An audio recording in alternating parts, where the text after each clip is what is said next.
So these are some of the options for entrepreneurs, for self-employed professionals in the room. The UK Global Talent Visa, where the UK is asking for the globally attractive individual, the brightest of the brightest in their profession, to say you can come to our economy and you can do anything you want to do in our economy. So now this visa is not just for you as an entrepreneur. If you want to work somewhere else, that's also fine. If you want to do a side also, that's fine. If you want to work anywhere else, that's fine. But if you want to start your own business, that is also fine on this visa. So like the UK skilled worker visa, for example, where you are tied to your employer and you are not able to start your own business, this visa, the UK Global Talent Visa, is different. You are very flexible. You can go to school if that's what you want to do. Whatever it is you want to do, you can do in the UK. There are two exceptions, which is that you can operate as a medical professional, a doctor, and you also can operate as a sports person. Those are the two exceptions. Aside from that, you can do pretty much anything else you want to do in the UK. One other thing to just mention is that with the UK Global Talent, I'll talk a bit more about it in a moment, you need to earn some income in your expert skill. They will not check it while you're on the visa, but at the point when you want to apply for something called the indefinite leave to remain, they will actually check to say, have you earned some income on your expert skill?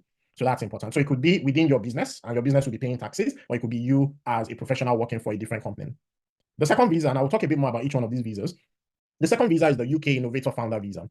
Now with this visa, what you will need to do is that you will need to create a company that the endorsing body, and there are four of them so currently in the UK, the endorsing body, one of those four, is able to adjudge as that your company is innovative, viable, and scalable.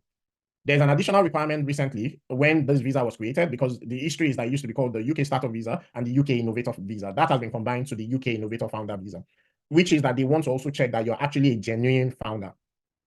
So that's important. Just to mention, for these visas I'm talking about today, all three that we're talking about today, the visa is not only for tech professionals. However, the platform you're on today, we are very biased. We are focused on tech visas generally. We're focused on tech people. That's what we are focused on at the moment. So just to mention that even if you're not interested in technology and you're interested in some other types of businesses, you can actually still explore these routes. But we're speaking with tech entrepreneurs in the room mostly today.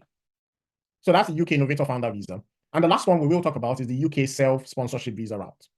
Now, this is not actually a visa category in the UK.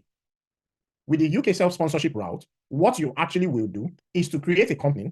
That company will get what is called certificate of sponsorship, be able to sponsor workers in the UK, and that company will sponsor you as the owner of the business in the UK.